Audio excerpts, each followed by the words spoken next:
Hi friends, welcome to my YouTube channel. সকল দর্শক বন্ধুকে আবারও স্বাগতম জানাচ্ছি আমার ইউটিউব চ্যানেলে। আর যারা নতুন বন্ধু তাদেরকে আমন্ত্রণ জানাচ্ছি চ্যানেলটি সাবস্ক্রাইব করে পাশে থাকার জন্য। Here I am requesting to my all of new viewers and friends whose are just now connected through this YouTube or cooking video. Please subscribe my YouTube channel and stay connected.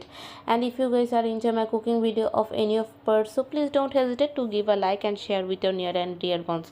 আমার রান্না video যদি কোনো অংশ আপনাদের ভালো লেগে থাকে সেক্ষেত্রে বিনীত অনুরোধ জানাচ্ছি ভিডিওটি লাইক এবং শেয়ার করে বরাবরের মতো পাশে থাকার জন্য। আর বন্ধুরা, আজকের রেসিপিটি হচ্ছিল খুবই মজাদার একটি রেসিপি, যেটা কিনা আমাদের বাংলা এবং বাঙালিদের অনেক অনেক পছন্দ। আর এখন টমেটো অনেক সস্তা এবং অনেক চিপ রেটে বাজারে পাওয়া যাচ্ছে, তো ভাবলাম এই নিয়ে আজকের রেসিপি করি। তো এটা হচ্ছিল পুঁটি মাছ দিয়ে টক ঝোল recipe. So today we are presenting a very delicious and tempting is a Bengali authentic and traditional small fish sour curry recipe. I hope this recipe will give a better insight. So আর কথা না বাড়িয়ে চলুন তাহলে রেসিপিটি শুরু করি। Let's get started. তো এখানে প্রথমে উপকরণ হিসেবে দেখিয়ে দিচ্ছি টমেটো, কাঁচা লঙ্কা, অবশ্যই টক ঝোল বলেছি, আর যেহেতু বলেছি টমেটো টক ঝোল তো এখানে টমেটো হবে, কাঁচা লঙ্কা হবে, আর বলেছি পুঁটি মাছের টক ঝোল তো এখানে পুঁটি মাছও রয়েছে। পুঁটি মাছগুলো ভালো করে কেটে আমি এখানে আঁশটি ছেড়ে আমি এখানে দেখাচ্ছি। তো আশা করি বন্ধুরা আপনারা সমস্তভাবে বুঝে গিয়েছেন কী কী উপকরণ দিচ্ছি। এখন আমি চলে যাচ্ছি পুঁটি মাছের ম্যারিনেশনে। পুঁটি মাছে এখানে আমি দিয়ে দিচ্ছি সামান্য নুন, হলুদের গুঁড়ো, দিয়ে দিচ্ছি লাল মরিচের গুঁড়ো। আমি এখানে 1 চিমটি লাল মরিচের গুঁড়ো দিয়েছি, 1 চিমটি হলুদের গুঁড়ো দিয়েছি বা 1/4 টেবিল স্পুন দিয়েছি, আর লবণ হচ্ছে স্বাদ মতো দিয়ে ভালো করে ম্যারিনেট করে নিচ্ছি।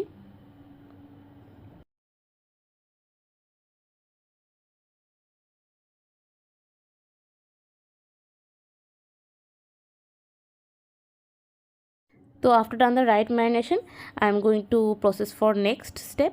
তো আমি এখানে কড়াই নিচ্ছি, কড়াইটা ভালো করে গরম করে নিচ্ছি, আর এখানে দিয়ে দিচ্ছি লবণ কেন ছিটিয়ে নিয়েছি এটা তোমরা সবাই ভালো করে জানো।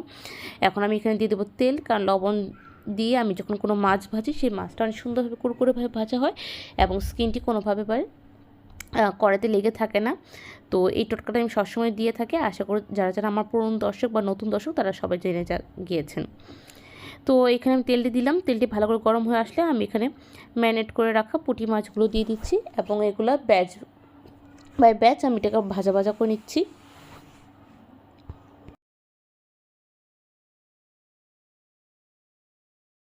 So this is how I am gonna to fry this small fish, which is commonly known as a pull barb.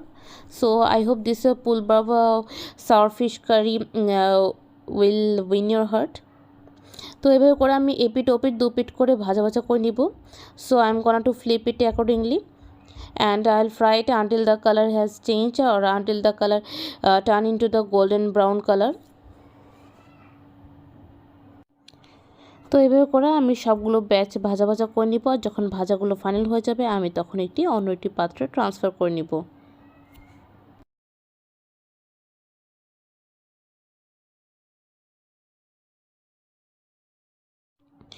তো এক ব্যাচ ভাজার পর আমি এখন দ্বিতীয় ব্যাচে একই পদ্ধতি অবলম্বন করে ভেজে নিচ্ছি।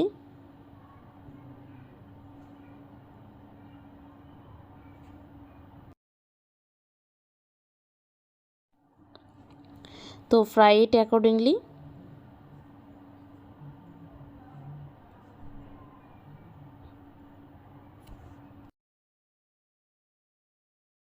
এবার আমি একই তেলে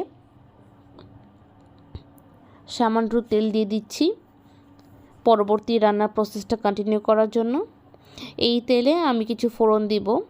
ফোড়ন হিসেবে আমি দিয়ে দিচ্ছি হলুদ সর্ষে, yellow mustard seeds.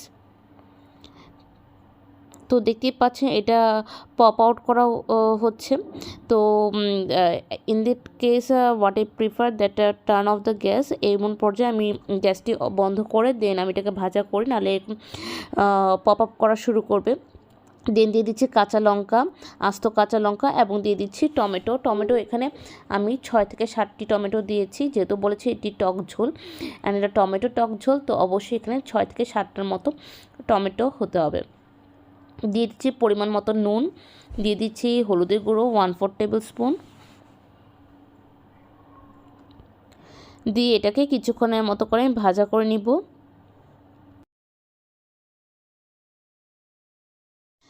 After that আমি এটাকে কভার করে দিব 3 থেকে 4 মিনিটের জন্য। 3 থেকে 4 মিনিট পর দেখতে পাচ্ছি অনেকটা গলে গলে যাচ্ছে। এমন অবস্থায় আমি চামচ নিয়ে নাড়ানাড়ি করব এবং থেতলিয়ে দেব। যেভাবে দেখতে পাচ্ছেন আপনারা, আমি স্ক্রিনে দেখাচ্ছি।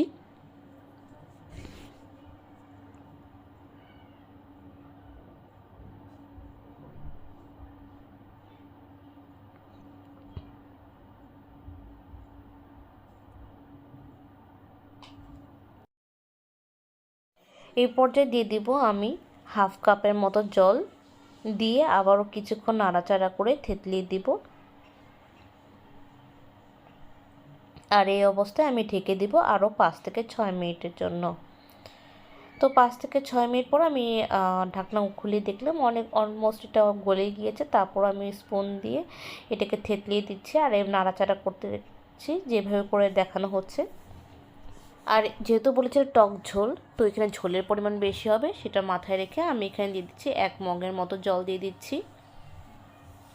যেহেতু আমি বলেছি 6 থেকে 7টা আমি টমেটো দিয়েছি, তার অনুসারে 1 মগ জল, ইটস আ পারফেক্ট। তো ইন দিস কেস আমি এখান থেকে গ্রিন চিলিসগুলো রিমুভ করে নিচ্ছি। কাঁচা লঙ্কাগুলো আমি এখানে আলাদা করে নিচ্ছি। আর একটি ডাল ঘুটনির সাহায্যে আমি এটাকে ভালো করে ঘুটা দিয়ে দিচ্ছি। তো এইভাবে 5 থেকে 6 মিনিট ঘোটার পর যখন সম্পূর্ণভাবে করে এটা মেল্ট হয়ে যাবে, তো আমি তখন এখানে ভাজা পুঁটি মাছগুলো দিয়ে দিব।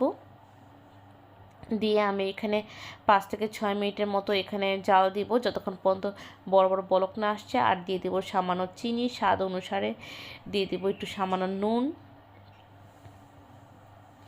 দিয়ে আরও 2-3 মিনিটের মতো এইভাবে নাড়াচাড়া করে আমি এটাকে গরম গরম পরিবেশন করছি। এটা গরম ভাতের সাথে জাস্ট দুর্দান্ত লাগে। যারা যারা আমার মতো টক ঝোল বা টমেটো টক খেতে পছন্দ করো তাদের জন্য এই রেসিপিটি পারফেক্ট। আর যারা নতুন রাঁধুনি তাদের জন্য তো এই রেসিপিটি দেখলে একদম ইজিলি আপনারা কুক করতে পারবেন আর পরিবেশন করতে পারবেন গরম গরম।